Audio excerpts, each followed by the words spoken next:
Hi there, and welcome to episode 78 of the ADHD Adults podcast. I'm James Brown, the man who's harnessed his ADHD to creatively think of ways to kill Alex, who has added apologies for the split infinitive into the script. I don't know what a split infinitive is, Al. To creatively think. Shall we to think creatively, obviously. Fuck off. Oh, was that it within 15 seconds? I've just lost the sponsorship there. Oh, dear. I know. And as usual, I'm joined by the man whose idea of creativity is to swap from Radio 3 to Classic FM, Dr. Alex Connor, and the woman who thinks so far outside the box she has to put her watch back 3 hours and live in the same time zone as flies, apparently, Mrs ADHD. Alex, hi. Ahoy, hoy, sailor.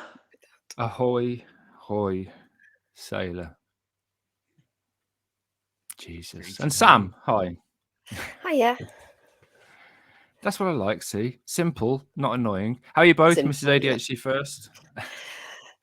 I'm really simple. I'm all right, thanks. Good. A lot of positivity compared to a couple of weeks ago when your life was unendingly bad, but that's good to hear. No, I said to James last night, I think I'm quite sensitive to hormones, you know, and he went, yeah. I said, what makes you say that? And he said, I observe you every month. It's kind of obvious. Alex, how are you? He says. I'm excellent. Thank you, James and Sam. Really happy. Everything's going well. Podcast is, well, there's no logic to it, but people keep listening to it in their minis, even to the Thursday ones, which sometimes the numbers are higher than Monday. No clue why that is. So just to clarify, how do you know those numbers? This is something that you just you know by using what your creative thinking, is it? Somebody tells me we've got a numbers guy, sends me texts. Do you not get the numbers guy texts, James? Do you not get those? Anyway, one of our listeners sent me a letter. Oh, yeah, it's from a Robert from Kidderminster. It says, in your recent podcast on seasonal adjusted disorder or whatever, I noticed James didn't point out that he's usually sad in the winter because he's been rejected 37 times in a row for Love Island now, and that's when it's on the telly. He didn't tell us that, Robert. Very good point. Can you imagine? No, can you imagine how quickly I would be voted off that I guess they vote people off, never watch it, but how quickly I would be voted off that program. I don't think you would be, James. I think you'd simply be rolled back into the sea by the beautiful. Yeah, the beautiful. They're beautiful people we hate. Oh, really? I would just go, fucking, I can't say anything, so I won't. Sorry. Go on, James. No, carry on. Okay. Yeah, I've never watched it. Have you? Maybe back in the day. Anywho, we've had a real letter. I'm going to read it out. Go on. It's from Elgin. I assume we've asked James. I didn't put this up. I discovered the podcast 2 weeks ago, and I lack the words to describe how helpful it's been. I was diagnosed with something ADHD adjacent, of which I don't remember the name of, when I was 5 years old. Oh, yeah, true that. Then I was diagnosed with ADHD when I was 18. I was basically told nothing. They just gave me concerta and said good luck. I only started thinking about what ADHD was a year ago. I'm now 35. After getting burnt out at work and at home, I saw your podcast mentioned somewhere, probably read it, and been listening to it while working for the last few weeks. I'm some 30 episodes in, and these have taught me so much more than I've ever managed to figure out on my own after being diagnosed one way or another for 30 fucking years. Seriously, I don't have the words to describe how thankful I am. Oh, that's nice. Are we leaning into the monster thing then, Al? I'm assuming by what you put in the script, which says, I don't care. That. Yeah, I don't care. I'm a monster. Alex has a pure heart. Yeah. Oh my God, Alex, you know how upset he gets over that. You put it. I've literally had messages of abuse from people having a go at me saying, you bully that poor Alex. You're so mean. You're so awful. To the point where it's upset me. It's literally the opposite. And I know it is, isn't it? Sam, I know how upsetting it is for James. I know how upsetting everything I do is for James. That's why I don't think you know. Yeah, I'm not sure you know what the whole motivation is here. Internationally, by some almost unbelievable coincidence, James, we're still seeing one country added to our diverse listenership. Although, I'll be honest, this bit is increasingly lacking in any objective truth. We're now up to 144 countries. I mean, this is true. It's just much higher. The next one is Finland, which may or may not have been 6 months ago. So, oh God, here we Hey ya tuloa to our Finnish listener. That sounded more kind of That doesn't Pacific sound right. Islands than Yeah. Finnish. I mean, if that hello was to anything everybody. you could say. Hello to anybody living in the Pacific Islands that does listen, and apologies for Alex saying something in Finnish in your accent. Okay, anyway, as usual, this 1980s sitcom about holiday camps, which really pushes the definition of the com in the word sitcom. It's a tragedy in 3 parts. We choose a theme. Last week was about SAD, seasonal affective disorder, and ADHD, and this week we're trying to set the record of most complained about podcast episode ever by talking objectively about something that's already been decided on TikTok and Facebook, apparently, and that is the question of ADHD and increased creativity or creative thinking. The 3 parts, as usual, include a ticker. Yeah, I didn't get that right. The 3 parts, as usual, include Alex, the psychoeducation monkey, making creativity sound boring, our personal reflections on the topic, and some top tipic. That's obviously a thing now on ADHD creativity, but also on how to talk about this very thorny topic. So, Alex, I'm going to go and create the illusion of listening to you while you tell us about ADHD and creativity.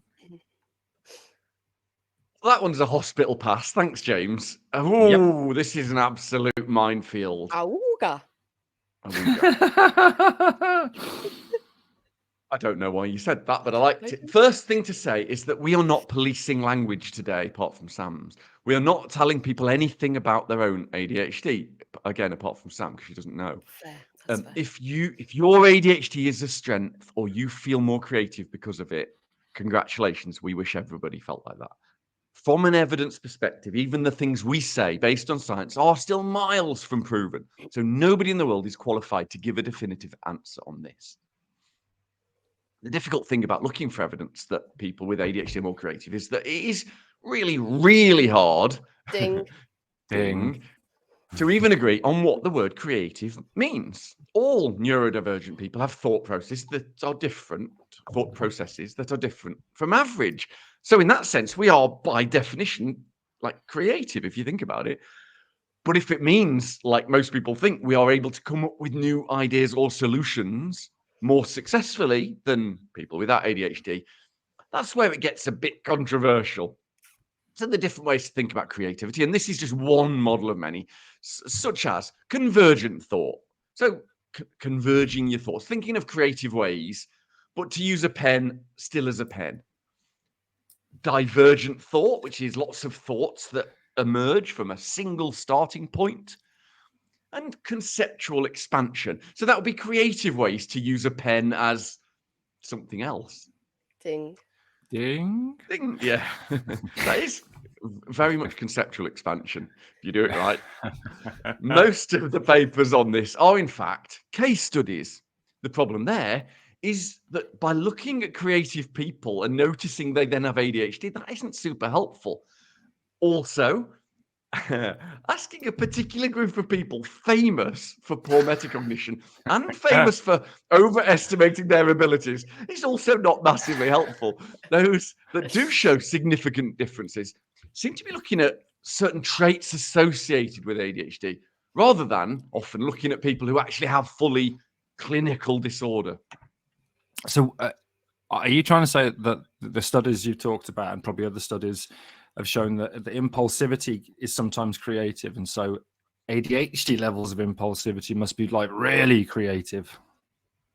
Well, yeah. So why didn't you say that then? I like the words. Shush. So here's the kicker. Shush. And I have to apologize for this next sentence. There isn't really any strong evidence for changes in creativity in people with ADHD in general. I'm going to get some complaints. There are some studies that show we are more likely to come up with ideas for immediate reward, obviously, and others, papers and studies saying we think we are more creative. There was a study asking people to think of different ways to use a belt or a book or tin can or some towels. Ding? No. Unless you offer them a reward, and then they would come up with more, like immediately, here you go, have some money, and then then we'll absolutely hyper focus on it. But that's more about triggering ADHD motivation than actual difference in creativity itself. I really should have edited this script, shouldn't I? I really should have edited this script, because we're already 4 hours in and we probably lost, I'd say, a good 90% of our listeners. What about other forms of creative thinking, Al? Because you mentioned 3 types.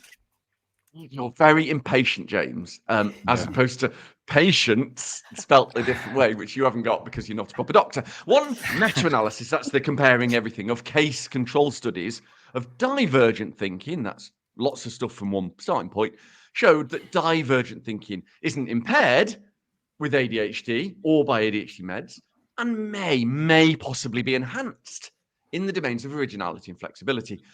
Unfortunately, they said that all of the studies were of, and I quote, low quality. Sorry, researchers, not your fault. We need to fund science. I do like that that kind of that suggestion that it could be enhanced in flexibility, when flexible thinking is obviously one of the executive functions we don't generally have, most of us with ADHD.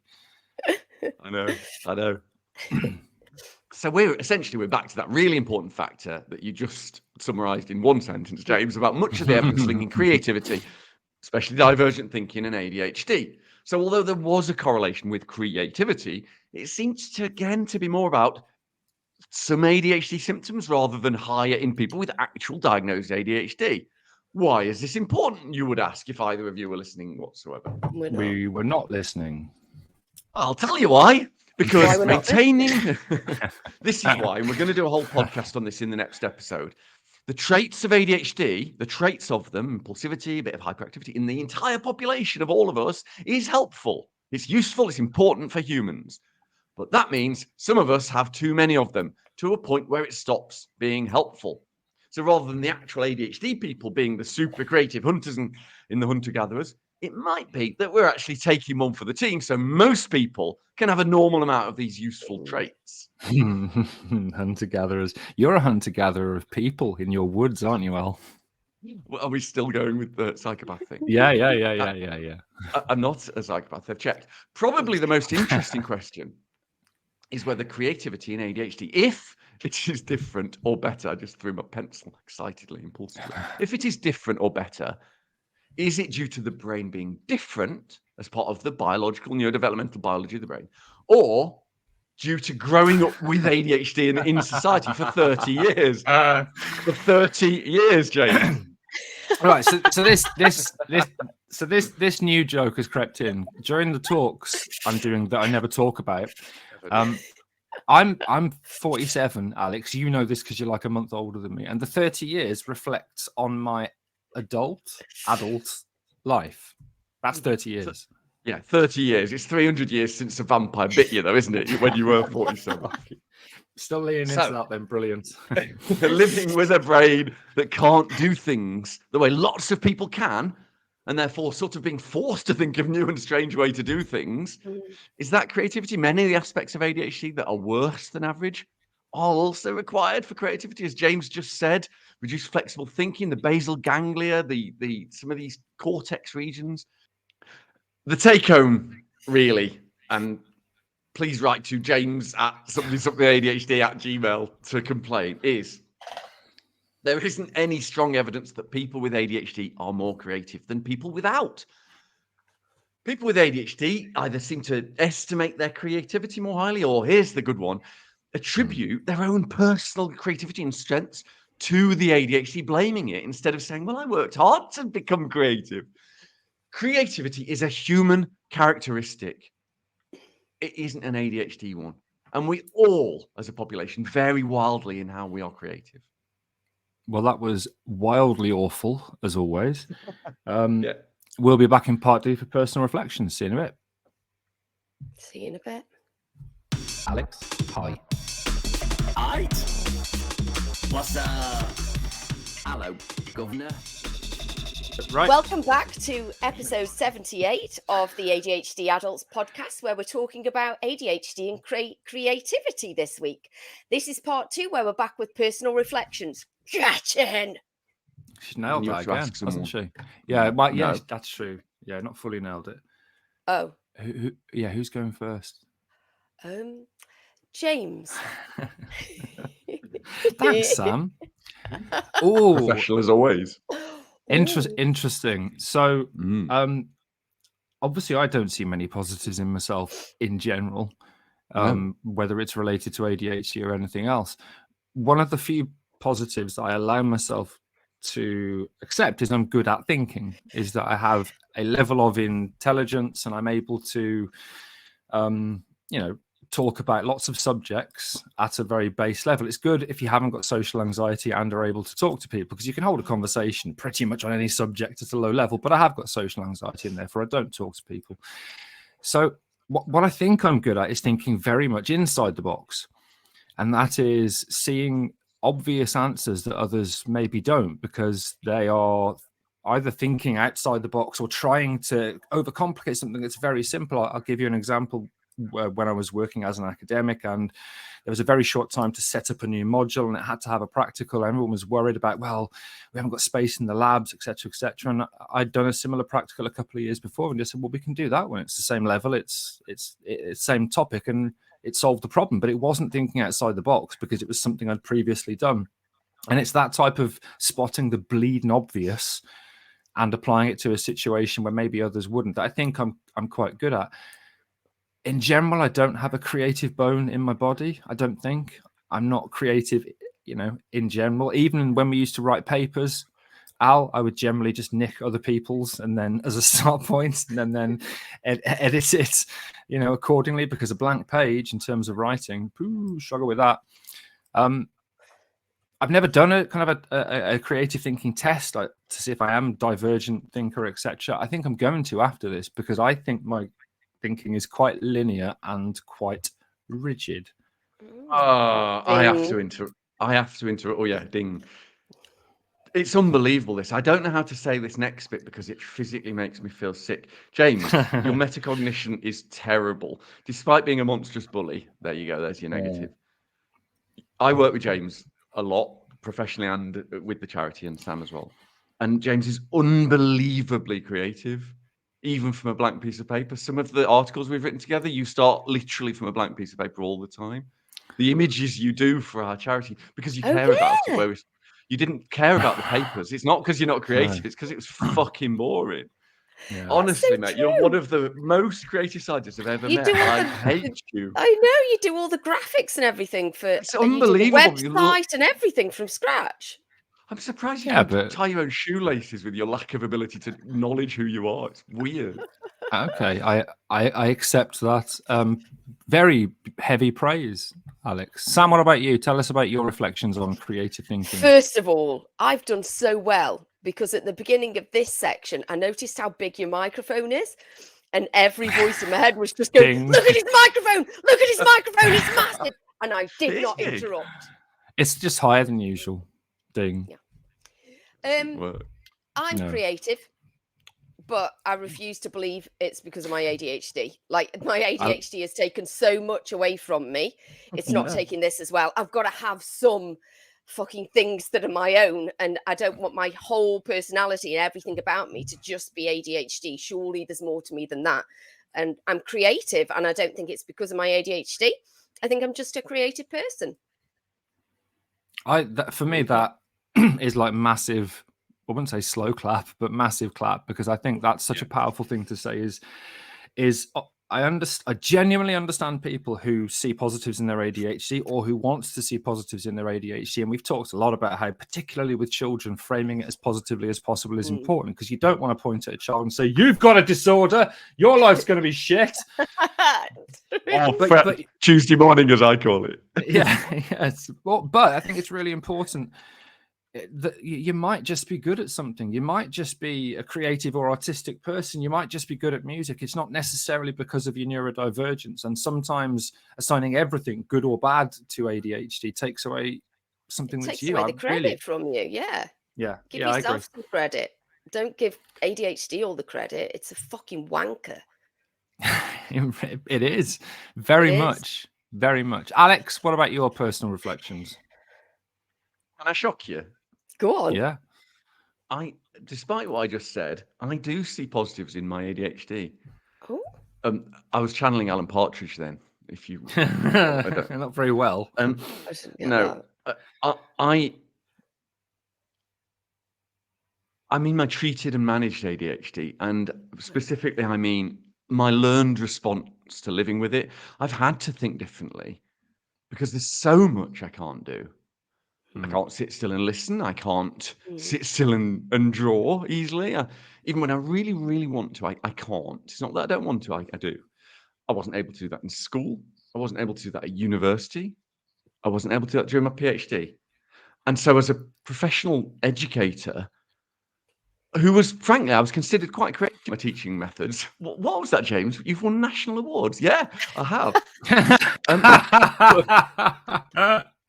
But that was because, honestly because, and this sounds like a humble brag, it was because traditional methods were absolutely fucking useless for me. So it was meaningless to teach in the same way as everybody else because I didn't learn like that. So I taught how I learned, and it seems to have worked. I think that in reality, whether you have ADHD or not, applying creativity is really, really difficult. And it's more hard work.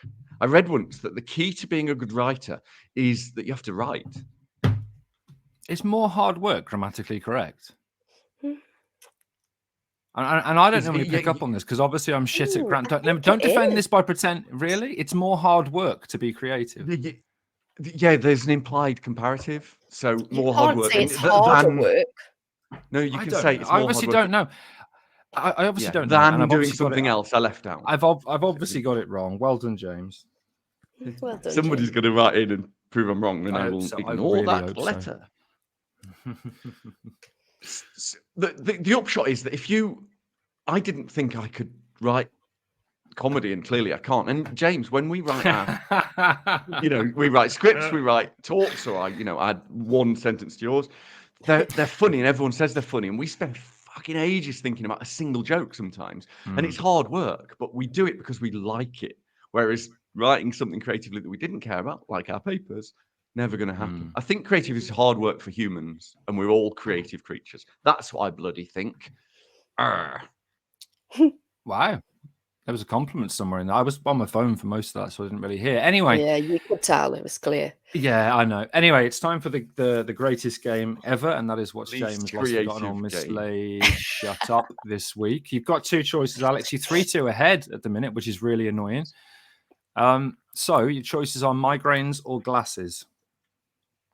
Ooh, interessant. As my dad thinks the French for interesting is, it isn't. I thought it was. Migraines, please.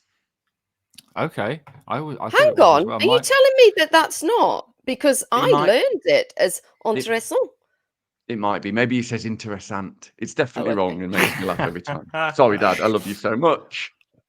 Right, you want migraines? Talking of glasses, James, do you want to take yours off and just let them dangle for us? Fucking look at that! Ding. Wow. Although Sam, be careful what you say to James, or he'll give you a really big fine for bringing your library book back late, because he looks like a librarian, very much so. Oh, good one, one, Al. So you're just mocking my lack of working memory, so I've had to buy the strings you put on glasses. But amazing. Migraines, did you say? Yes, please.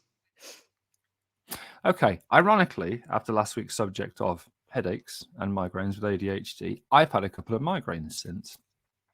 And there's a reason that these migraines were so disruptive, and it's related to obviously me forgetting to do stuff. So, firstly, did I forget to take my preventative supplements? Al? Secondly, did I forget when I had a migraine to take my triptan, which is the medication that takes it away in about 2 hours? Or thirdly, did I forget to put my ridiculous cold hat in the freezer, which you put over your head and it cools your head down? It feels just lovely when you got a migraine. Which of those three? I think that it's not supplements because they're a suppository and you would never forget that. I don't think it's triptans because Why don't I think it's triptans? I don't think it's triptans because this isn't an insult, I'm afraid, because you wouldn't forget that, would you? It's just immediately as it comes on. So I think it's your stupid fucking cold hat. That's what I think. But I can see in your smug face. It's 3-3. It's 3-3. It's 3-3. Thank It is God. wrong, No, isn't it? So we've been sharing this on Insta this week. There are supplements that have an evidence base that to prevent migraines, magnesium, coenzyme Q, and riboflavin taken collectively, and they have helped reduce my migraines. But I just stopped taking them. Yes, Alex. What sort of companies might sell those supplements who might want to sponsor a charity-based podcast? We can look into it, can't we? Certainly. If it's evidence-based. Yeah, but the take-home message is you lost. It's 3-2. I'm really happy. We'll be back in part 3 for some top tipics. See you in a bit.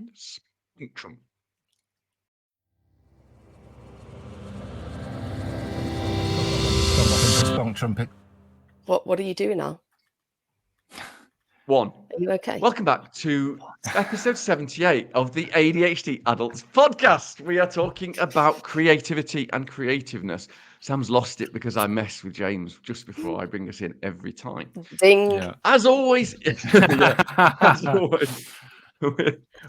part 3, James is spunk trumping, Sam's doing top tipics, and I'm going to say something useful.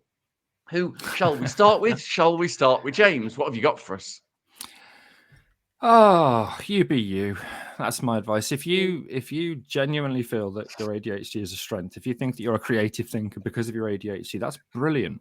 It's great. I would love to have any idea if I'm creative or not, and if that was because of my ADHD, I would have one positive thing to say my ADHD had brought me. And I think it's important for people to have their own view on their ADHD. This is something that we talk about often, and that is the breadth of functionality through the ADHD community, the breadth of external success, and the breadth of just quality of life is very broad. So at one end, you're going to have your musicians, your artists, your actors and comedians and chefs who are clearly creative.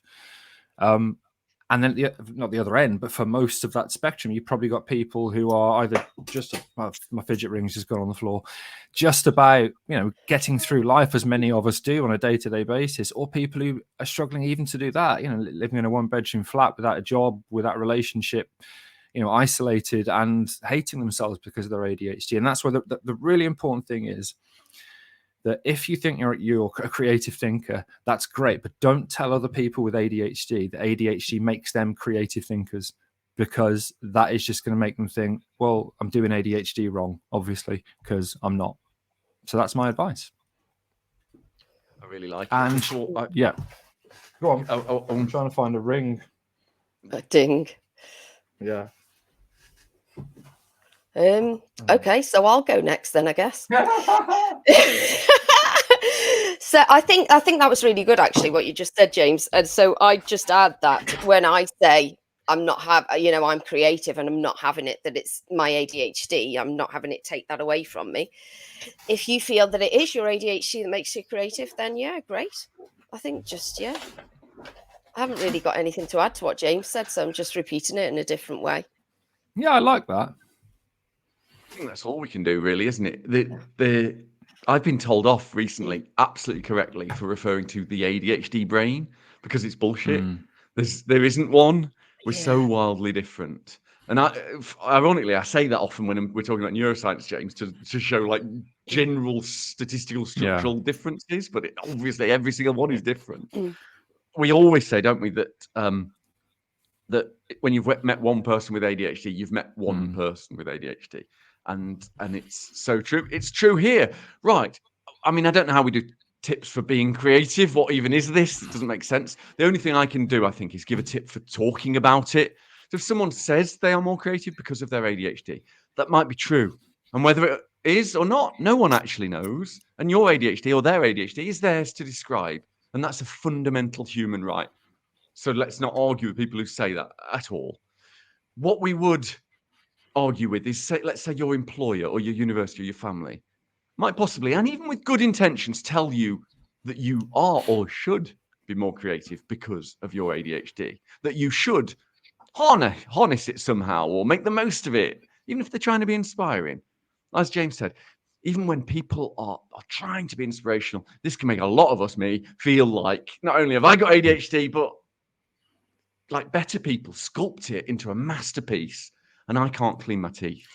And so I'm just fucking worthless.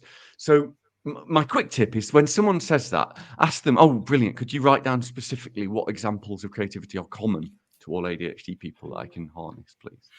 It's aggressive, but who cares? I don't know. I don't think it is. I think also sometimes if you can very gently, not challenge them, but just say, oh, do you think you just could be a creative person? And again, you don't have to do that, but certainly it's an okay thing to talk about that. But not necessarily challenge somebody's self-identity, but sometimes, as we've said, assigning that positive trait to ADHD might take something away from an individual, if you know what I mean.